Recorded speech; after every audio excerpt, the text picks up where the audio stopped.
Hey guys, what's going on? Welcome into the video. So in last week's video, we talked about how the stock market was in dire need of a pullback, and that is what played out last week, pulling back about 2%. But the week ahead will be a key decision point for this trend in the market, and that's what we're going to be talking about in this one, along with 5 different individual stock trade ideas that are at the top of my watch list going into next week and the weeks ahead. So let's go ahead and get into it, and as always, there are timestamps in the description. So starting out, let's take a look at the indexes, starting with the S&P 500. Taking a look at the futures chart in last week's price action, it has built out a head and shoulders pattern as shown on the chart with 43.82 as the neckline and the downside trigger. This is a bearish and potential short-term topping pattern by nature, but there's a couple important things to note. The price action last week was a slow and methodical grind down, which signals just a healthy pullback and cool-off phase more than anything else, just as of right now.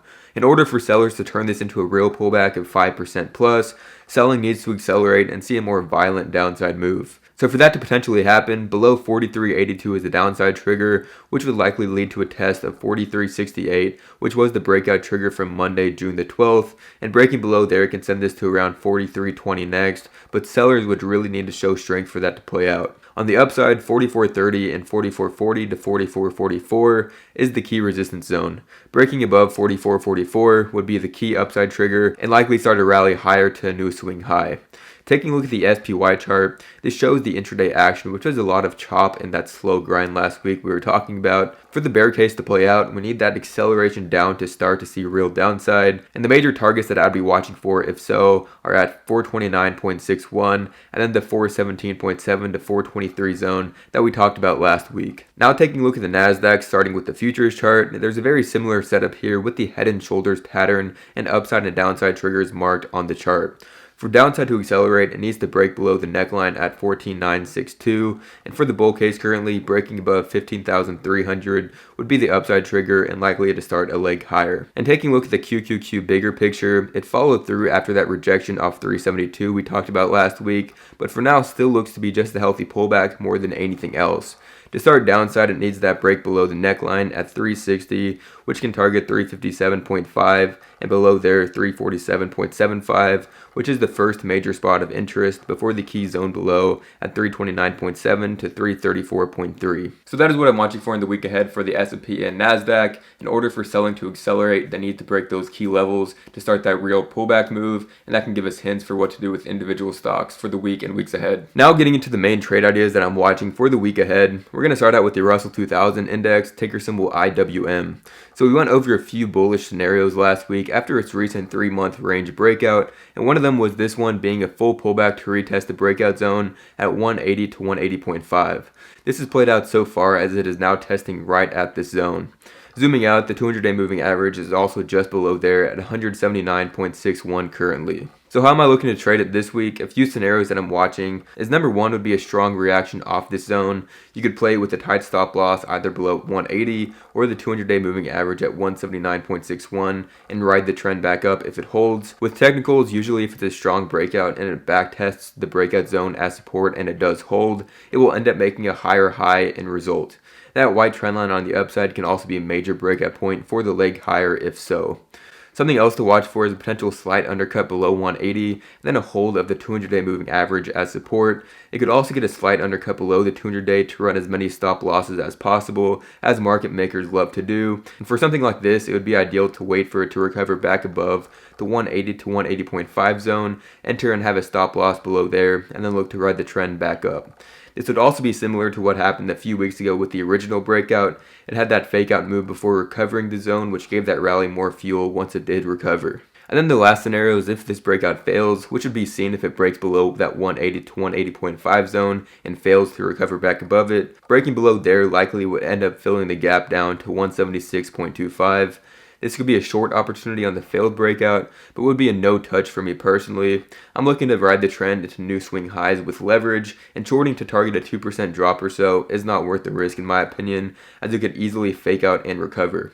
The core setup that I will be watching for in the week ahead is a break below 180 and then a recovery back above the zone for a long trade. So now getting into a few long trade ideas for the week and weeks ahead, starting out with AMD stock, ticker symbol AMD. This stock has pulled back, filled the gap down, and is retesting the previous breakout zone at 108.9 to 109.51. It also put in a potential reversal candle on Friday, so we'll see if it can follow through next week for at least a bounce. I'm watching this as a potential long idea with a stop loss around 108.9 and target 115.8 to 116.3 zone initially. On the upside, if this support zone is able to hold, could see further upside on a reclaim above 116.3 as well. If it fails back below this though, I'll be watching the 50-day moving average at 104.7, then the $100 psychological level below there for that potential reaction to put in a higher low for long entries. And the next one that I'm watching for is a breakout play with Overstock, ticker symbol OSTK.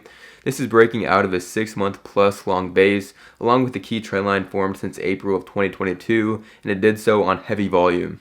Along with this, it's also back above the major moving averages, and the breakout is intact as long as it holds above 22.9 and can see continued upside above 24.8, 27.2, and then can target 31 above there. The market has had a strong reaction to the news of the Bed Bath & Beyond buyout for this, and also has a crypto element in the company as potential bullish catalysts to send this stock higher. Another one that I'm watching for is Samsara, ticker symbol IOT. This has formed a massive cup pattern with all-time highs as the key pivot, and is potentially starting to build out a handle to turn this into a cup and handle pattern. The key levels to watch on this is to potentially make a higher low and continue higher are at 25.98 and 22.63, which was the recent breakout level. Two main scenarios that I'm watching for this is if it's able to hold here, it could be a smaller handle before the breakout, or a more ideal scenario for a larger pullback and handle pattern could be to retest the 22.63 previous breakout level, hold there and play out something like this where it can see a large breakout back above the highs and offer low risk long entries at those pivot points. And the final stock we're going to take a look at in this video is Twilio, ticker symbol TWLO, which has been building out this consolidation and bull flag for over 4 weeks now and is setting up for a directional move very soon.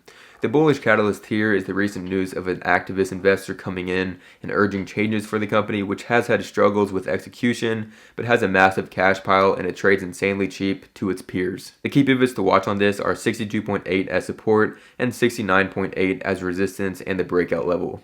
If it does fail below the 62.8 support though, the main scenario that I'll be watching for is a retest of the major moving averages, the 50 and 200 days, as support and play out something like this where it could be a long entry on a reclaim back above 62.8, which would also be a false breakdown trigger and likely follow through with a breakout and leg higher after that. False breakdowns are some of my favorite setups to play because it does shake out weak longs out of positions and it also has shorts coming in. So when it does reclaim back above that previous breakdown level, those longs have FOMO, want to get back in, and the shorts are forced to cover their positions. So it can add a lot more fuel to the upside move. So that is everything that I'm watching for in the week ahead. In my opinion, it'll be a major decision point for the indexes. We will see if bears can follow through to make this pullback a little bit larger to some bigger support levels and more attractive entry points. For anybody interested in joining the private Discord chat, that is the first link down in the description to get my personal trade alerts, nightly watch lists, and you can ask me any questions in there. And if you enjoyed the video, make sure to hit that like button and subscribe button. It helps me out a lot. I'll catch you all next time. Good luck trading this week, and peace out.